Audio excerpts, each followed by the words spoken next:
All right, I think we can get started now. That's right. Yeah. All right. All right, so welcome to the 2024 Library Fellowship Showcase. I'm Evan Peter Williamson, Digital Infrastructure Librarian and the head of Digital Scholarship Open Strategies Unit. So this event is really just about celebrating our library fellows, all the people who make them happen, and their impact across campus and beyond. So I'm going to talk for a little bit, and then we'll get on to our three fellows presenting here. So just to give a kind of overview here.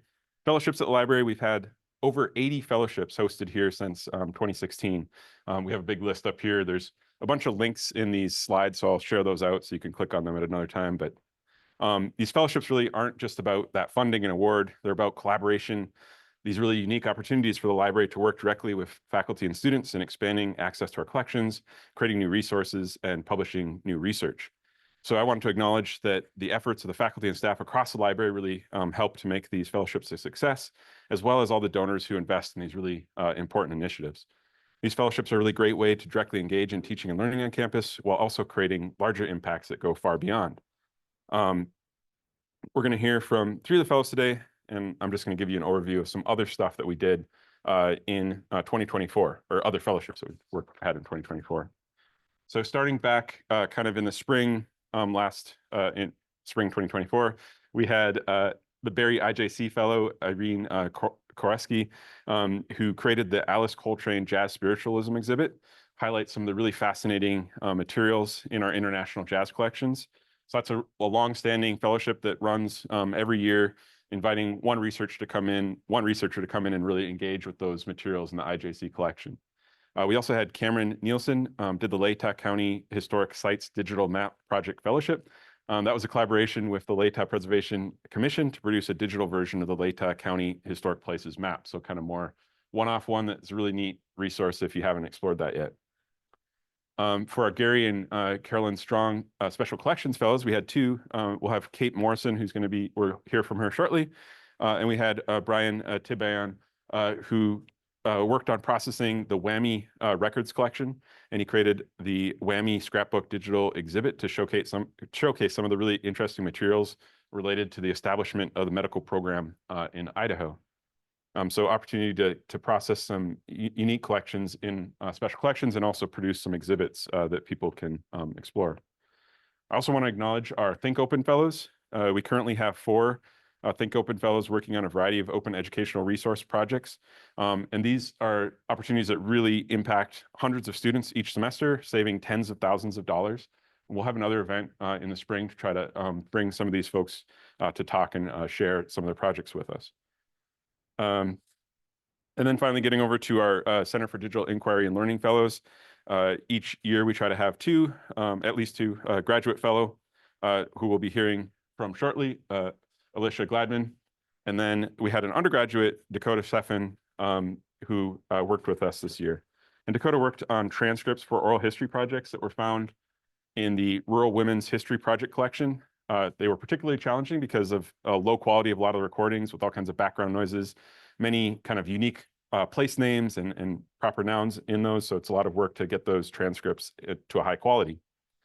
And so that work on transcripts is part of a really large effort this year to improve transcripts for the audio and video items across our digital collections.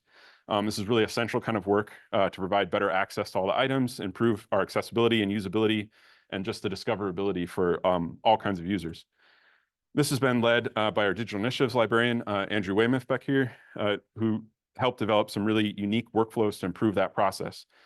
Dakota was joined by Daniel Orlegi Vargas, who was a strong fellow last year and worked on the Hispanic Oral History Project in Latah County History Collections, as well as a lot of significant work from Clyde Zhu, our past digital projects manager, and Kevin Dobbins, our digital labs manager.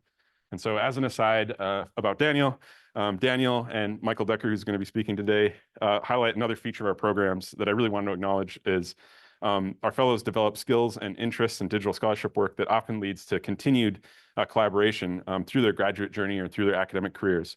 The skills, ideas, and relationships that they develop in the fellowships really pay ongoing dividends in people's research trajectories, as well as the resources that we have in the library. So back to these transcripts. You can learn a lot more about the process by visiting Andrew's presentation website about that. A lot of the work for the fellows looks more like this, where they're doing copy editing and tagging of the transcripts in a spreadsheet for accuracy and to enrich these with some subject tags. And the outputs look something like this in the basic version. So we deployed hundreds of new transcripts to audio and video items that were missing them. But the work that the fellows have done is really preparing us to go further than that. Iteratively developing our new interface, which is based on oral history as data. That's going to provide more advanced means to explore and read those transcripts. And so part of that you can see here where the subject terms highlighted in each interview are kind of highlighted in this visualization. That in turn pushes our work forward with oral history as data, which others use across the country to open up their collections and projects. So what I really love about this idea is, this work of an undergraduate very carefully listening to an Idaho woman speaking is part of this larger chain of impacts that improves our access in our collections, but also is advancing the possibilities for digital scholarship software that's used across the world. So following on that theme, that thread, I wanted to wrap up talking a little bit about our unique infrastructure because I am the digital infrastructure librarian. And going back to our CDIL Digital Scholarship Symposium in 2016 and our early fellowship projects like Renee Campbell's HJCC collection, the fellowships have really been intertwined with pushing the development of Collection Builder, an open source framework for creating digital exhibit websites that we develop right here in-house. The fellows come with ideas, with data and enthusiasm that really pushes us to build new features, to remix the components, and reimagine all the possibilities. And in turn, all of these enhancements are opened up to the Collection Builder community at large to empower other people to build other unique projects. So just one example of that is I developed an interactive video player for the Main Street Video Project to provide contextual video embedded directly in the essays of our fellow Milo Muse from a couple years ago. I reused that as a base for displaying advanced imagery in the Judean Pillar figurine exhibit, where I was working with a PhD student, Lauren McCormick from Princeton's Center for Culture, Society, and Religion, which in turn I used to build a 3D model viewer that we used in our Crabtree Lithic Technology Collection, which is a real complex project supported by a large grant from the Council on Library and Information Resources that's been led by Marco Salve Valencia and Jaleesa Kenyon in the library and Lee Evans-Jenk from the Bowers Laboratory of Anthropology. So iteration after iteration, these projects really have a fruitful synergy. Similarly, supported by Collection Builder's current IMLS grant, last spring we actually brought a form of the fellowship experience off campus. We ran a MLIS library student cohort program where we had 8 really talented participants from across America join us. They learned all kinds of skills, discussed ideas, and they created some amazing projects. And you can find a lot of projects that other folks have created in our Collection Builder examples collection of collections. And those experiences they'll be able to carry off into their library careers and will be the seeds for a lot of interesting work in the future. So again, just trying to reiterate that these fellowships based right here in the library, often focusing on really deeply local things like the Latah County oral histories, are more than just the static academic experience. They're really catalysts for collaboration that benefit the library and the campus with impacts that reach far beyond. So besides that, the fellows are always super interesting and engaging. So we have 3 of them here to speak today. Alicia Gladman, our CDIL Graduates Fellow. I'll let them introduce their own projects. Kate Morrison, a strong Special Collections Fellow, and Michael Decker, a SEED grant recipient and ongoing collaborator for quite a while. So thank you all for being here today. I'm really proud to be part of this work, and I'm really excited to have these 3 folks speak.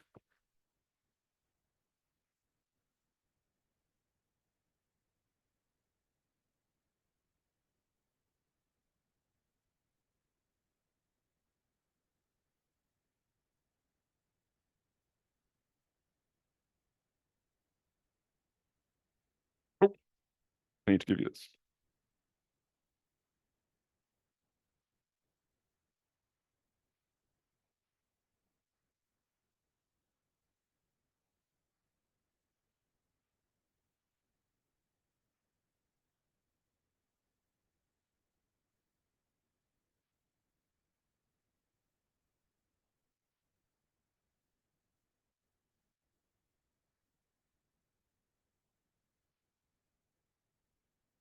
All right. Unmute. Can you all hear me okay? Yeah. Okay. My name is Alicia Gladman. I'm the graduate fellow for the CDIL right now.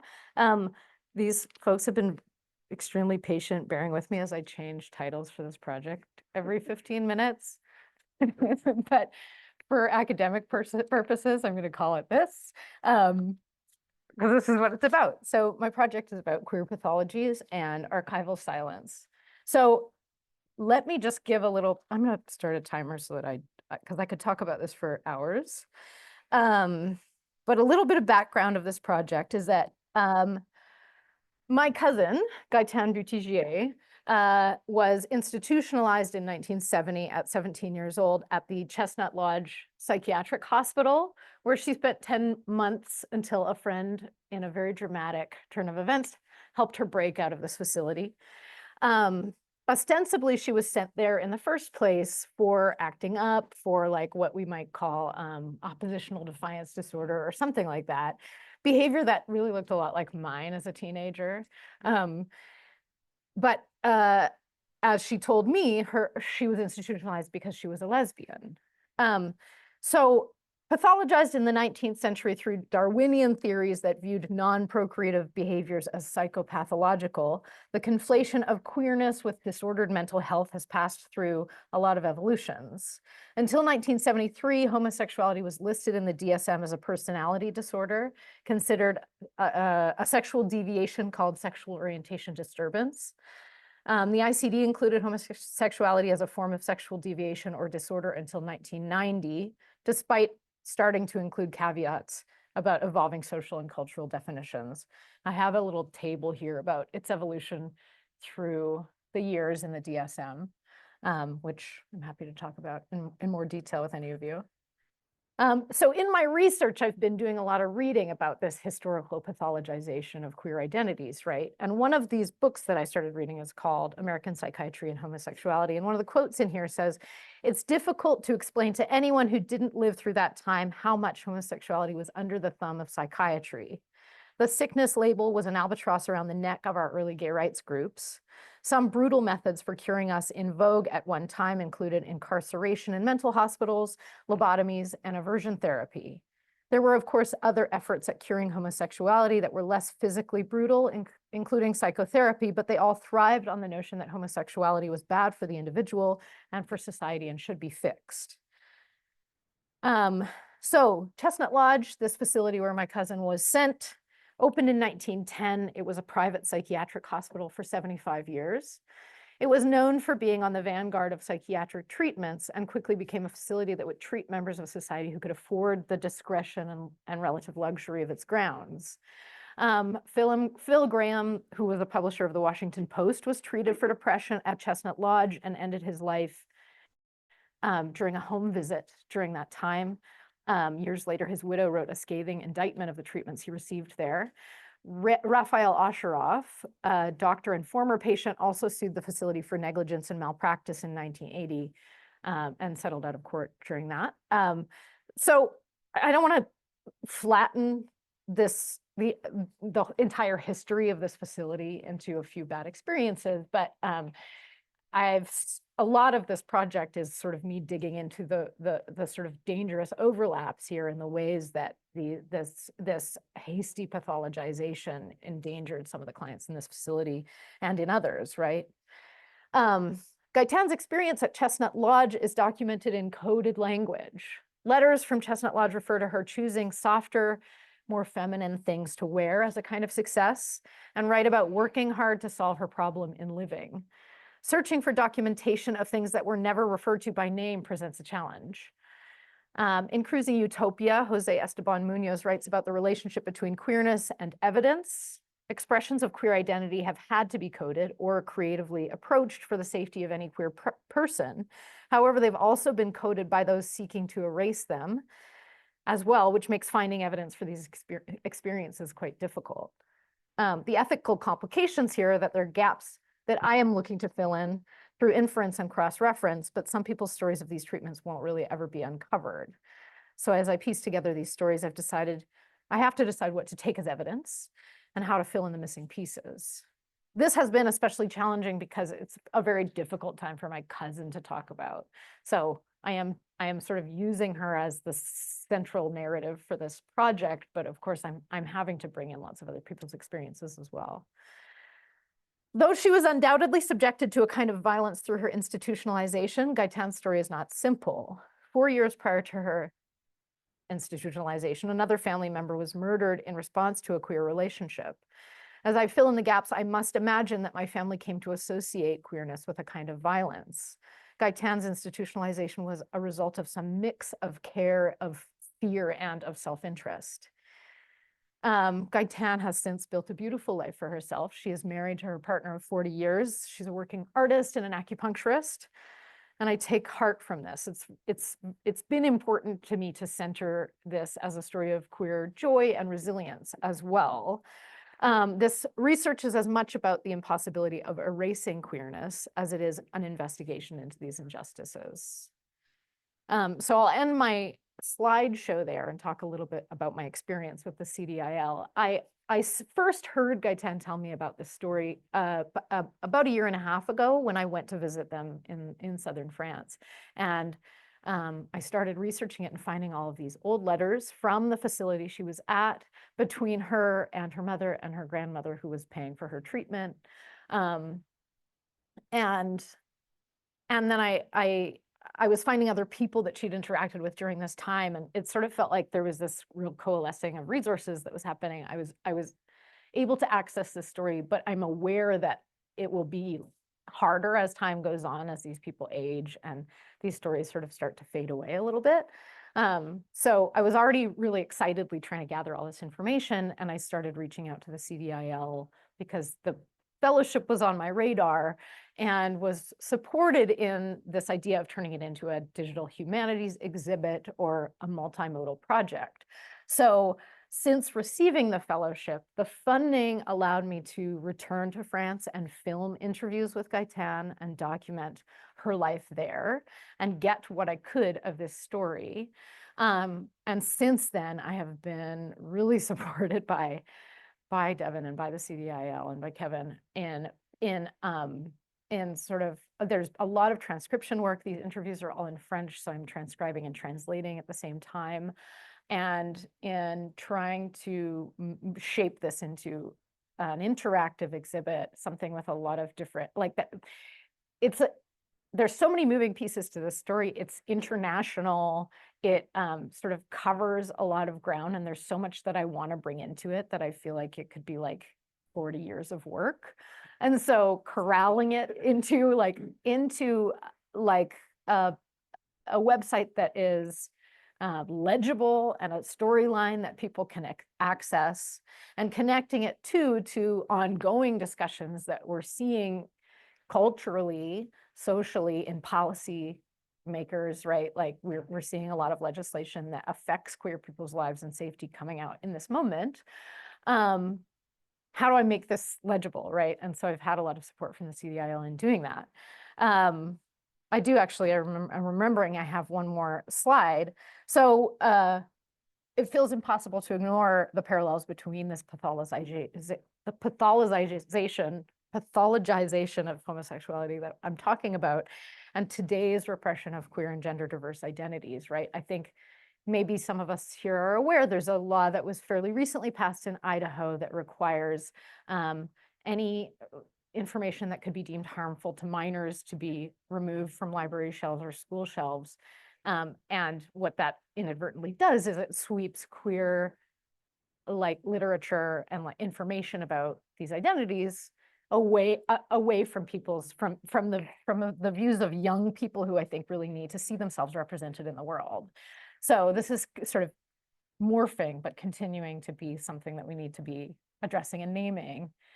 I have a link to this thing called the Trans Legislation Tracker, which I won't have time to look at now, but I do recommend you look it up. It's a pretty interesting website that's documenting a lot of this kind of legislation that's affecting access to information, and that's conflating a conversation about the safety of children with demonization of queer identities, right? Which I think this story really demonstrates really disproves, and I think is a good example of the ways that not being validated and affirmed in your identity as a young queer person can really pose a danger to a person and can really damage a person in some long-term ways.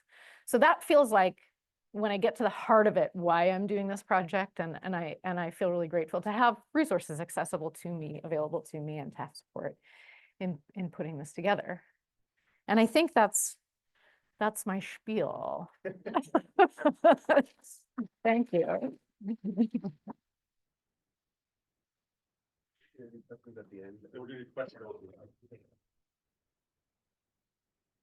Not, I don't need this.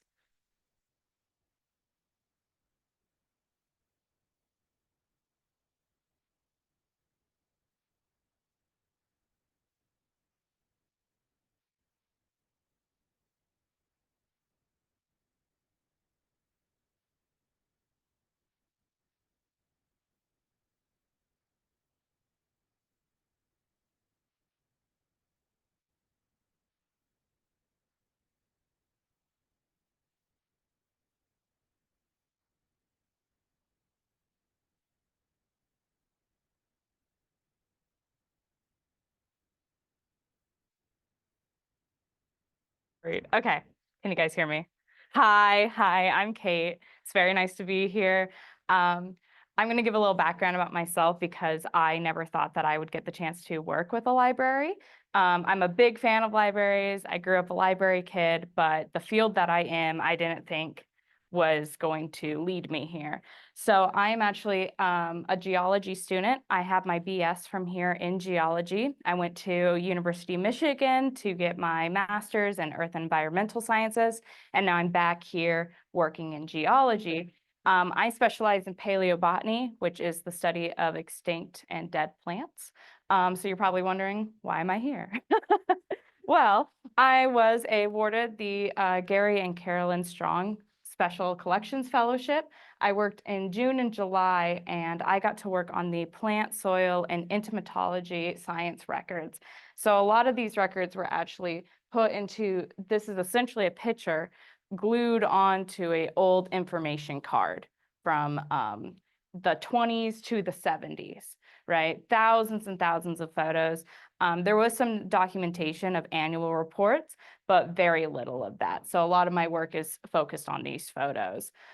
They were donated by Professor Johnson, who retired from here, I want to say maybe in the 70s when his work stopped. Don't quote me on that one. But he worked at the College of Architectural and Sciences here at the university. So this work is very prevalent to us and Idaho in general.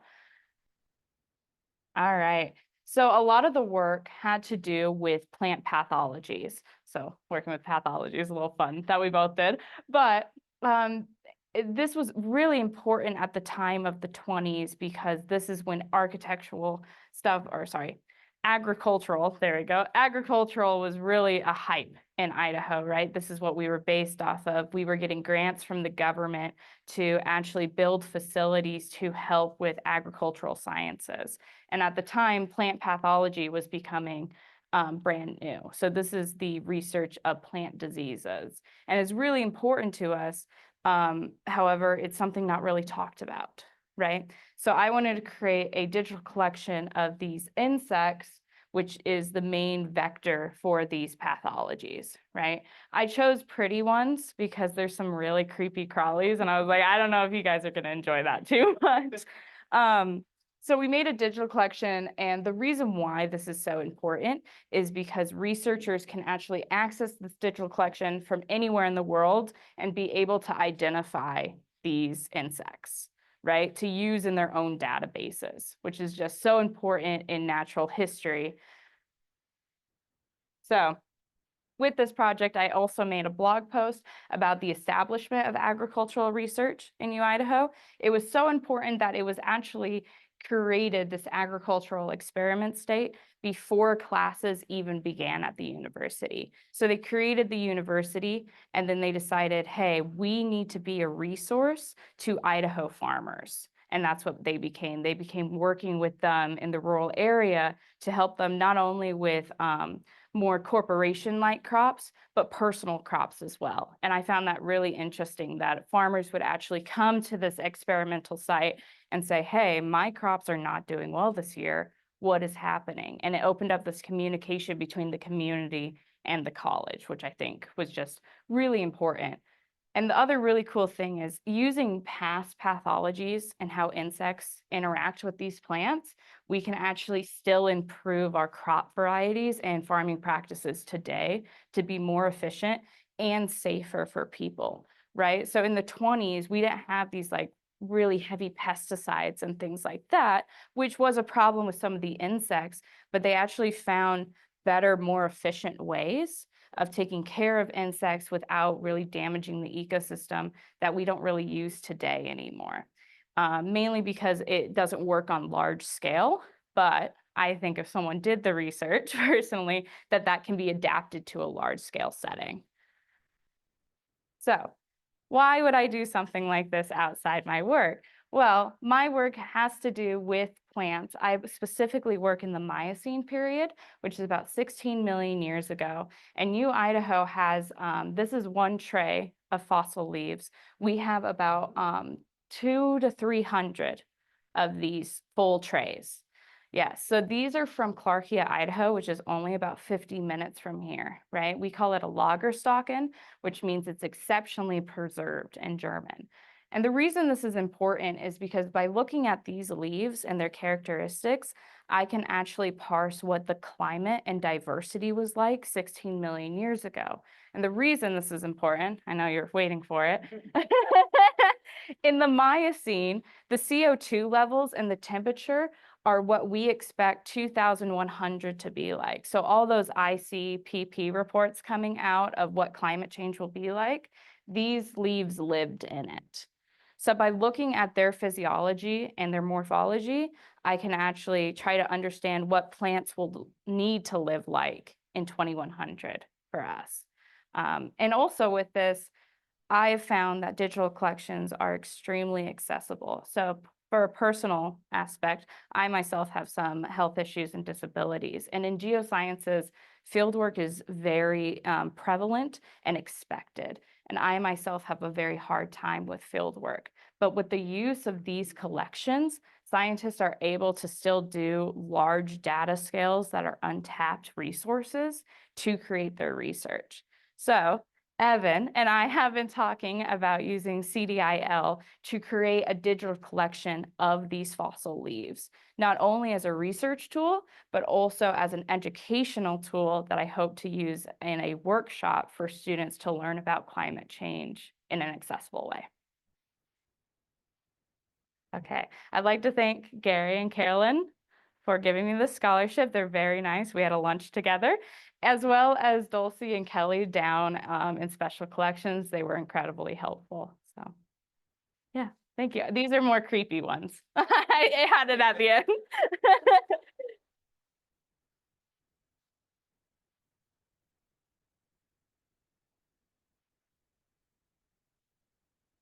Apologize if that was short.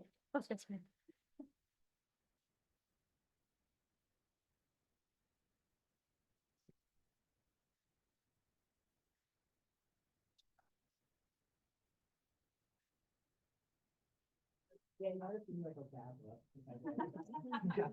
That sounds good. Perfect. All right. I'm expecting it. Yeah. You're good. You got it. Okay. 1 second.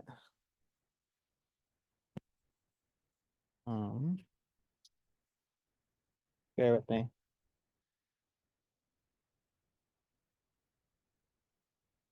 Is it working now? Okay. Perfect. All right, so I want to talk to all of you today about a project that has been ongoing for about 3.5 years, so quite a long time. I've been working with Devin in the Center for Digital Inquiry and Learning. It's called Keeping Watch, Mapping Idaho's Fire Lookouts Through Lived History. It's a geospatial narrative project that embeds the lived history oral testimonies of former and current fire lookouts along a, let me see if I can make it move around, a fully interactive GIS web-based interface. It's very cool, and I am super excited to talk about it. It's super cool to have it out in the world finally in some version.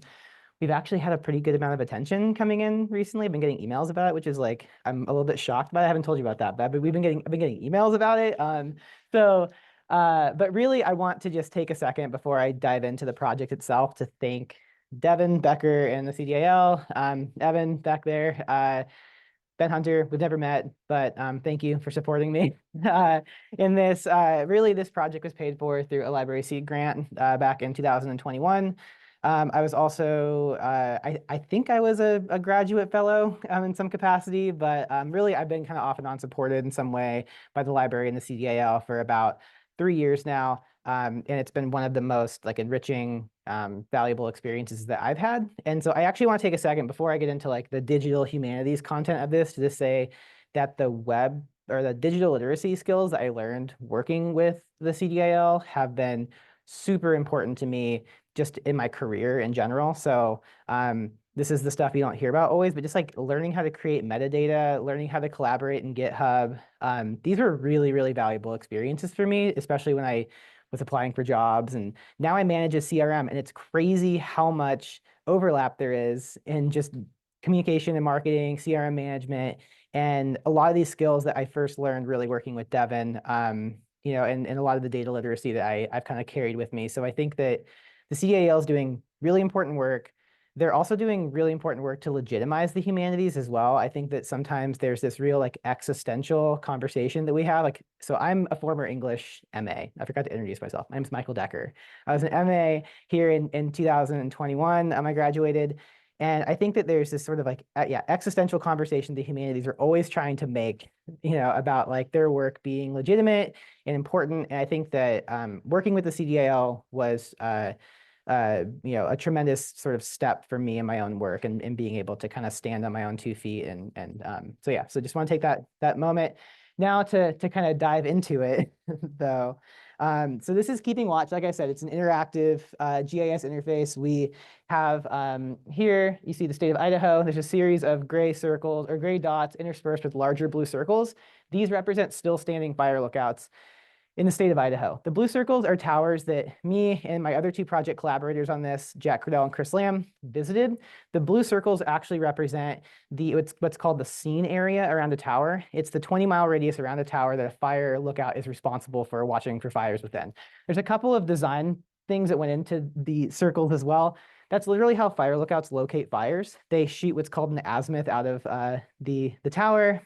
Ideally, there's 2 other fire lookouts that have corresponding scene areas that are also shooting azimuths, and then some sort of average is taken, which then, you know, they can send crews out to the fire, right? It produces a pretty accurate reading of where the fire's at. The other thing I wanted to do was, this is a project that was kind of more largely about fire management history in Idaho, a lot of policies and the environmental issues that surround those, and how fundamentally complicated those problems are because you have multiple stakeholders sort of, you know, and perspectives clashing with one another. And so I think that the scene areas also produced a very interesting visual in terms of just the intersecting perspectives as well that surround fire.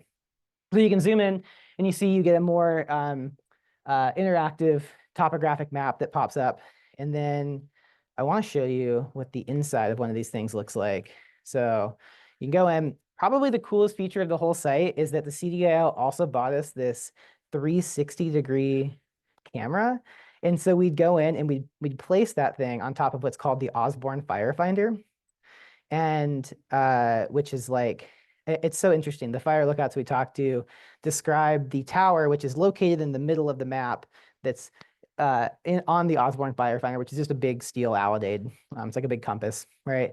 And they'd always describe where they're at as the center of the universe. So we would just put the camera right in the center of the universe and then take a photo. And so, you know, I want to echo back to the CDIL now and just say that this project was about fire lookouts, kind of, but it was actually a project. Also, that's Bill. Shout out Bill. Bill gave us a really good interview. This is also a project that was kind of more largely about thinking about space and place and how the human relationship to space and place has changed over the last 100 years, right? Just to like go a little bit into fire lookout history, they were kind of the first movement we had where instead of being sort of in a landscape, right, making decisions sort of within a, within the forest, right, within the land, to kind of raising ourselves up above the landscape, right, kind of removing ourselves from it in a sense, casting a gaze, a watchful eye down upon it. And what's interesting is that that movement doesn't stop at fire lookouts, right? It continues on into aerial surveillance, eventually into satellite, GPS imagery, and that movement is kind of the undoing of the fire lookout itself. This idea is something that we really wanted to tease out. And these photos, I think just like, I don't know what it is, just kind of spatially, I find them so interesting. And so, that was just another way in which we were supported by the CDIL. This is what the inside of the towers look like though. So you see we have like the media from the interviews we take with people. This is a picture of me talking to Bill, making some kind of a point. So I'm just like very passionate in that photo. I want to show you though, really quick, I'm gonna pop out and go back in. And I want to show you some of the highlights of this project for me. So this is Chicken Peak. It's an abandoned fire lookout. If I scan around, you can see there's our little team right there. This is out in the Frank Church Wilderness. And this was such an interesting day because we actually, from a decommissioned fire lookout, spotted a fire. And that was kind of scary, but also very exciting. So this was the Dixie Jumbo Fire. So we watched that go from a little tiny plume to becoming a pretty large complex fire, actually. And so, I'll never forget waking up in my tent. The next morning and having I kept the fly off, but in the morning I couldn't see out of my tent because it was like snow had accumulated on my tent. There was this thick layer of ash over it. And I don't know, that's one of the best memories I think I have. So and I also wanted to show you, is there audio connected to this, Evan? Do you know, or Kevin? Okay, perfect. I wanted to show you what one of the interviews looked like with our fire lookouts as well that we interviewed, because these are really pretty good, I think. Also, for towers that we had good interviews for that we weren't able to get out to the tower. I want to also give a shout out to the Forest Service who provided us with these really cool old panoramic photos, right? Which I think kind of created a very cool temporal, I don't know what you call it, but like, you kind of have these newer 360 photos alongside these old panoramic photos, which are kind of like the proto 360 photo in a way. Literally the camera that took these was like a stand with like 8 cameras just stacked around in a circle. So I thought that was pretty cool. And they also just like gave us full access to their archive of them as well, which is very nice of them. But this is Betsy Church. And one of my favorite type of interviews we would get is people talking about storms, like being in storms and fire lookouts. So I, through this project, got to be a fire lookout for part of the summer. And I have to say that is like the wildest part of being a fire lookout is like you're bound to get a couple of good storms and they're spooky. They're super spooky. You get this like ozone smell, like everything gets like a weird static charge to it. You have these like really like you can see lightning in a way that you just cannot from the normal vantage point that people have. But this is Betsy Booth talking about the very best storm that she's ever been in. Okay. Try to turn the volume. Never been in. Oh. Most of the storms Oh, around no. here track kind of up from the south. Is there any way to fix that? If not, it's okay. I can riff. So. So fast. I know. This would have like without I would have been completely derailed. Yeah. He's like, yeah. It's okay. Now is our thoughts.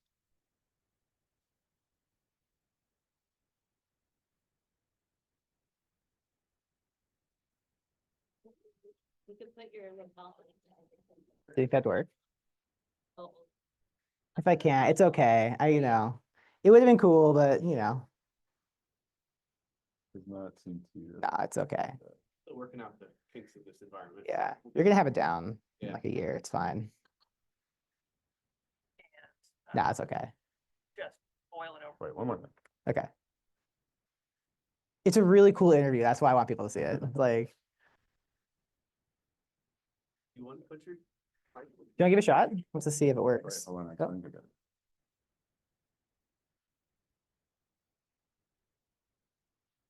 See, like it was blocking out all the light, Oh, because it was in the west okay. track, kind of up from the very best storms that I've ever been in. Most of the storms around here track kind of up from the south. They might come a little bit from the southeast or a little bit from the southwest, but out of the south. And one afternoon in August, there's just this wall of black out to the west, and just boiling over toward me, and you could see like it was blocking out all the light because it was in the west and the sun was over there, and just you could see in the, you know, kind of like what should have still been broad daylight, lightning just dropping out of this thing all the way across, you know, like as it came across both the Payette and the Nez. And, you know, like Oregon Butte got lit up, and then it came across Dixie, and then it came across Boston Mountain, and I was, you know, across Bargman, and then it's right there. Like it is just, and it's a shelf cloud. So it was all squared off at the leading edge because it was just moving so fast. And I'm like, that thing, and I'm sitting on my lightning stool in the middle of the lookout, like that thing is below the elevation of this mountain. That's going to have to either, like, that's just going to have to lift up to get over here. And so it did when the wall of air in front of that cloud finally hit Sheep Hill. It just boiled up and over me. This cloud just kind of like washed all around me, and still dropping lightning. And there was just enormous hail, like, you know, like dime size or a little bit bigger hail, and still lightning, you know, just going on all around me. And the lookout either got hit or came, you know, like splash over from a strike that was right nearby. And it was crazy. It was so awesome. Just like being literally in the middle of the storm for however long it took. Felt like a while. It was probably like 15 minutes or something like that. That I was just like, Yeah. So that's okay. I'm gonna wrap it up. I know we're probably at about 10 minutes right now. So I just want to show you one last little feature of the site that is personally near and dear to my heart, and that is that Devin and I worked pretty a lot on this essay that I wrote. So I had this humongous like 12,000 word essay that I wanted to write about the project and what it was doing between sort of the idea of like historicizing fire lookouts, maintaining this piece of Idaho history that's like literally disappearing back into the earth, but also kind of teasing out some of these headier philosophical ideas we were trying to also approach in the project. And it was like such a mess. When I first gave it to Devin, I think I was like trying to do all these things. And I think this is just such a cool example of what the digital humanities can be, because Devin, I think we kind of were like, let's just do that thing. Like, you know, in the New York Times, how they have like those essays when you're scrolling on your phone, there's like nifty little transitions between them. So because this project was fluctuating between a first person narrative and some of these historical theoretical things I was trying to tease out, we thought like, okay, we'll have like the first person narrative components of like my experience as a fire lookout going to these towers. It'll just sort of be normal, white, right, left justified. And then we have these transitions that happen where you transition into the historical sort of theoretical framework that's underpinning the project, right? And that's like, it's got the center justified column like look to it. And it literally to me was like, you know, when you're looking through like a history textbook and you have sort of the main stuff, right? And then off to the side, you kind of have these sidebars, right? You know, they have like contextualizing information. And like, to me, that's what this is doing. And it was just such an interesting experiment to like figure out how to make that work on a screen, right? And that was also something that Devin was incredibly helpful in helping me design. And so you can see it kind of does this and it fades back into first person narratives. And that was like, as someone who you know, does a lot of writing, usually is academic writing, it was just a super interesting experience. I've never done something quite like this. So Keeping Watch was just like a huge project. We did lots of different things in it. really the only way to sort of see it is just kind of get in there and click around and see all the different parts of it. But yeah, for the sake of time, I'm going to stop talking now and leave it there. So thank you so much.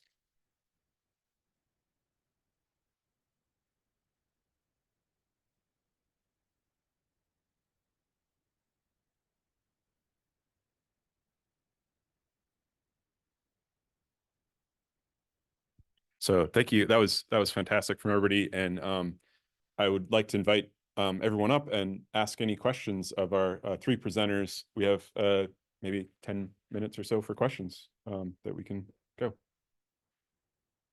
Anybody? Yeah, I guess you have to stand. Yeah, sure, you know. In your contracts. Never signed anything. For our test case, we make Yeah. everybody sign things.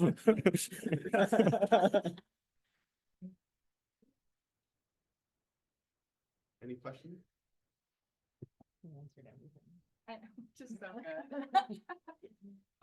My question's for Alicia. I mean, knowing you as a creative writer, I mean, I guess this could go to Michael and Alicia, or all three of you, honestly, but, Alicia, like knowing you as a creative writer, I'm really curious if you sense your writing style, if like you feel like you're having to intentionally modify or change it in sort of translating it to a digital project, or perhaps in translating it to a project that is working so intensely with primary sources.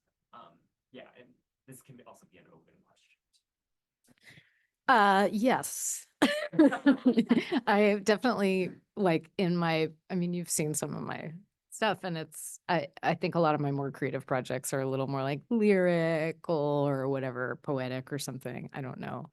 But this stuff, I feel like maybe it's because I feel a sense of obligation to the people who I am interviewing and working with, and whose stories I'm telling, that I have to sort of stay as closely as I can. It comes out much more academically, I think, stay as close as I can to their stories, and also to sort of buttress them with all of these other outside sources that give the same information or that confirm this narrative and create a real sense of how this operates, how this has affected people, how this reality has sort of evolved through time. And so I have to, I think it's much more structured than when I'm writing about myself, it doesn't matter what I say. When I'm writing about other people, it's the stakes get higher for sure. So yeah. I don't know if you wanted to. I could like wing it. Yeah, I know that well, first off, I'm not a creative writer, but I am deeply uncomfortable writing about myself. Like I just don't want to do that. And I liked this project because I could tease out ideas through the fire lookout itself, right? It was an opportunity to be a creative writer, but I had this object that I could sort of speak through, I guess. I don't know. I think there's probably a term for that. But I always like to say this is a project about fire lookouts, and it's also not about fire lookouts. Somebody, when I presented this, said something like, could you just like do this about lighthouses too? And I was like, probably. I hope that you could just remove the word fire lookout and like put the word lighthouses, and it would be like the same project. And so yeah, definitely I mean, like all my other publications are either like very scholarly in nature, or I'm a qualitative researcher now, and I publish in psychology journals. So it's like totally out of the wheelhouse of what I normally do and I'm doing currently. And this is probably the only place I could have ever imagined doing something like this. So yeah. I don't know if you have anything as well you want to say to that? I come from like a science background, so it was weird because I felt like I was talking about real human beings in my blog post that I made and the research of that. And with science, you have to be just very clinical and very like, this is what it is, this is what happened. But I wanted to be like more humanity based. So I felt like I was coming from a different, sector, but I tried. But yeah, that's it. Anybody else? So since these are all qualitative research projects, how do you do your reveal of who you are as a researcher when you're doing it in this type of an environment? It's a tough question. Yeah. I don't know. For you. Yeah, there's probably like literature on how you're supposed to do that. I haven't read any of it. I think that like we used a structure called a deep map, which is like I think that this is a word that comes up all the time. Like it's a multimodal, it's inherently multimodal, right? It's like you have a GIS component, you have oral history, testimonies, you have pictures, right? It's something that can contain a lot of different things. But the most important part of it is that it's a way of writing in the individual, the creator of the project into the larger project, right? Like you can weave yourself into it. Like part of the project is that like I became part of the history of fire lookouts in this weird way, right? And I would just probably rest on the structure we used, which was and there's a ton of literature on like what a deep map is. Like we used a deep map because that was the point of a deep map, is that like you don't divorce the creator from the thing that they're working with. Is there probably like another, a better way to describe that? Probably, I don't know. But yeah, I would just say that like that was part of the reason why we chose the structure we did in the first place, was because you're supposed to do that. And that's also part of like the trickiness with that essay too, is like how do you interweave a first person narrative with the history of fire lookouts? And that's why that structure that Devin helped create was like so effective to me, right? Because it really kind of segregated those things, and it was like these things are separate, but they're kind of coexisting alongside one another right now. So, and also, like I said, kind of part of the visual as well, like the intersecting scene areas is like, this is like inherent, this is fundamental to the project, right? There are multiple perspectives. My perspective is one of those perspectives, right? So yeah. I don't know if anybody else has. Yeah. Sorry. I have less to say. It's been an interesting challenge for me because I'm writing about my own family, and I think so I have to be transparent about my investment in this project, and there's a complexity to that because I could certainly piss people off by what I say, right? I think it's been, but I also feel really strongly that like, and maybe this speaks to why I'm in creative writing and in the humanities, that like the researcher, it's, I think, often really important to disclose what perspective you're coming from and what your bias is. And so I think in some way that feels like the most honest way to approach this project. And the complexity is that I recognize that I'm looking for a certain narrative. And so I have to acknowledge that within my writing. Like as I compare it to my own experience as a young queer person. I compare it to the world that I live in. And I sort of also compare it to my own experience of my family and the narratives that we tell about ourselves. So it's inseparable. And maybe I'm recognizing as I speak right now that's why I want to bring so many outside sources into it, because I want to make it clear that it's also real research and not just me sort of waxing on about my feelings about family, but it's grounded in sort of measured experiences too. So yeah, I don't know if that answers your question. Do you have a? I guess I'll try. I guess I did a very bad job of this, if I'm going to be, now that I'm listening, because I feel like mine, even though I had just said I tried not to be too clinical, I decided not to write about myself. I was given the chance to write about me within this project. And I just felt like I wanted to disconnect from it and focus on just this work for itself, which is why here I talk about why it's important to the work I do now. But for the actual project, I ended up doing what most scientific brain would do of I'm going to dissect myself from this. So, yeah. Yeah, thank you.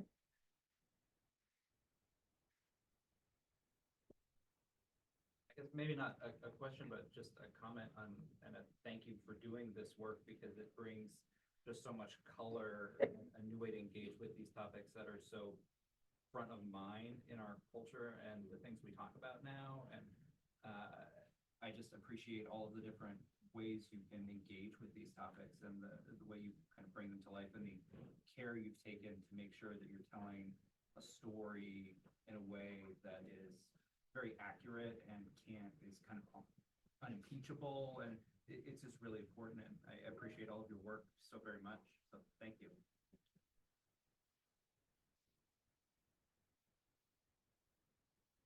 Now we go to lunch.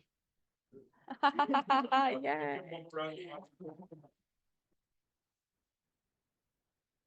Yeah, I can see you. Yes, thank you. And the fellows will be at lunch if you